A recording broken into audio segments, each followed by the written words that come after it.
In the spring of 2017, I went to Wenachee, Washington, and visited my Aunt Jean. I wanted to interview her, and it was the first interview that I did. I also included her reading The Bear Story by James Whitcomb Riley, which is in the Trip to Grandma's House piece that is on the Last Third Best Third website. But I interviewed her and now have created an edit of that. I didn't do well with the lighting or the sound, but I got what I got, and it follows right here. My whole family would laugh if they knew anybody wanted to hear me talking.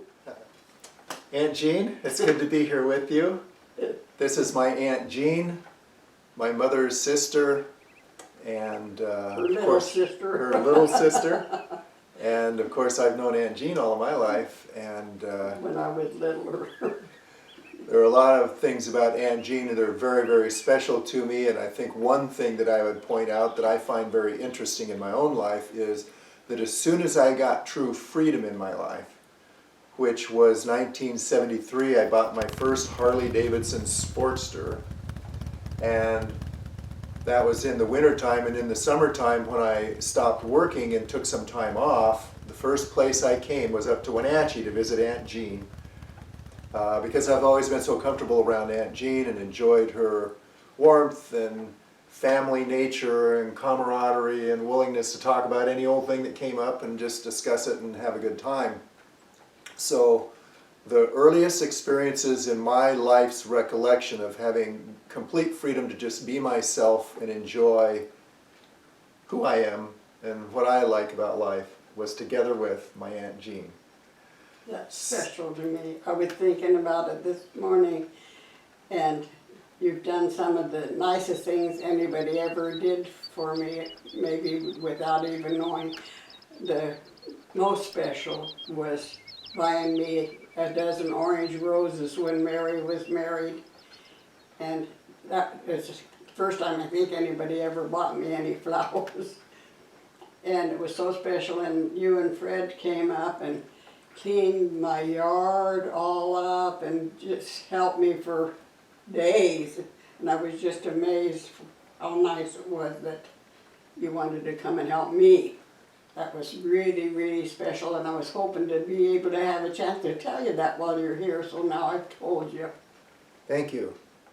Before I get up every morning, I always pray. The first thing I do when I wake up is pray. And the last thing I do when I go to bed and all during the day, and even when I talk. That's really, my faith is the most important thing to me in the world. At 87 years old, you still feel joy, energized, interested. You come alive when you help others, you're saying? The most important thing, and it isn't even necessary, but the most important thing that I have done in the last few years is make hats out of fun fur. They're nice and soft and warm, and I make them for cancer patients.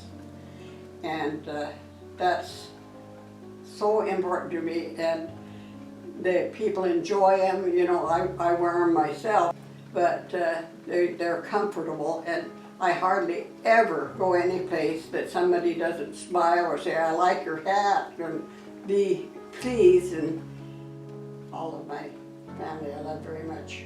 Wenachee. I've never seen any place in my life that I like better than Wenachee, and I do have trouble traveling, but I just can't even imagine why anybody goes on a vacation if they live in Wenachee. It's a beautiful, beautiful place.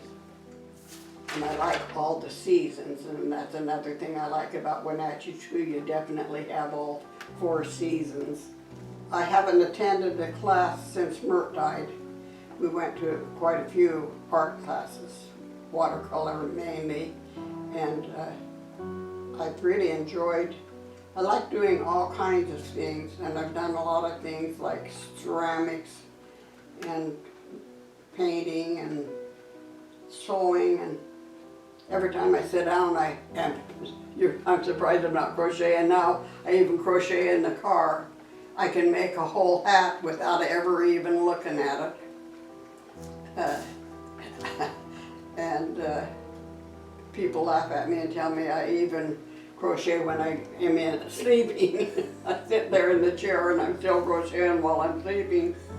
But I feel like I'm a nervous person and I push myself. I feel like I have to be doing something every moment. Going to Glenwood was always exciting. Aunt Myrtle and Grandma were the two people I always knew loved me and wanted to have me around. I kind of always, and still do, feel like a pain in the butt to everybody. Aunt Myrtle was always so happy to see us. She was the busiest person I've ever known. She had huge gardens and she watered them, carrying in a bucket at a time and putting a dipper or two on each plant. And she milked cows and she just was so busy, but she was never too busy for us. And she was just, let you think that she was just delighted to have you every moment.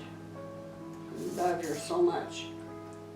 And I never saw that. I always hated traveling even at that time, and I used to get car sick. I didn't like traveling. The ride wasn't ever exciting to me. It was just getting there. Yes, this Grandma and Aunt Myrtle, they had us singing the old rugged cross. I bet I sang that 50,000 times. She always let us think we had beautiful voices. And everybody that came we had to sing, and it was always the old rugged cross at least once. Grandma would always bring us. We lived in Goldendale for a while, so we were, I think it was only about 25 miles to Glenwood from Goldendale, wasn't it? Not very far, and they'd come to town every now and then, and Grandma always brought us sugar cookies, and Aunt Myrtle always saved all of her double yolked eggs. You can tell they are by just looking at them. They're a little bit longer than the other ones, and I remember good to be close enough to see them often, because we didn't usually get to see them but maybe once or twice a year. That was a long ways to go, especially when there was 9 of you to get in a car. I'd like to, if I could have a minute, to talk a little more about Glenwood. It was always such a happy time. And when Aunt Myrtle married Uncle Ruby, it just, God sure sent him to her, because we all absolutely loved Uncle Ruby, and he was one of 14 boys. I think they were all boys. And he was so good to us. And I've got pictures of the boys in his red hat and his old boots and stuff going to the barn to help him milk the cows and stuff. And Aunt Myrtle made me a little trap, and I caught chipmunks. And Uncle Ruby had teased me, he'd tell me he'd give me 10 cents for every one I killed, because he knew I wouldn't kill one. And I caught him one time letting him out of the trap too. But you woke up every single morning there to Uncle Ruby saying, "Come big Honolulu, come little Mitzi." Little one, big one, pretty one too. I don't know how many cows he had, but they all had names and birthdays written down, and he was just a delight to everybody. When Aunt Myrtle died, I was sick myself and I couldn't go to the funeral, and he drove clear to Quincy all by himself in his old car to see me. One of the nicest things anybody ever did for me. And I can just see him yet. He was a horrible driver. That was always a joke among the family, was both him and Aunt Myrtle driving. And he'd roar his car up and the smoke just rolled, and he'd go a little bit and then stop, and he did that. And I was standing there watching him and crying as he left, and he was yelled that the smoke was just a rolling, and he finally got going the last time, and that was the last time I ever got to see him. He drove clear to Quincy just to see me. It was so special. The last time I saw him, he was a curator at the museum in Goldendale. And I remember going in and visiting him. Yeah. There's a lot of things of Aunt Myrtle's and Grandma's there.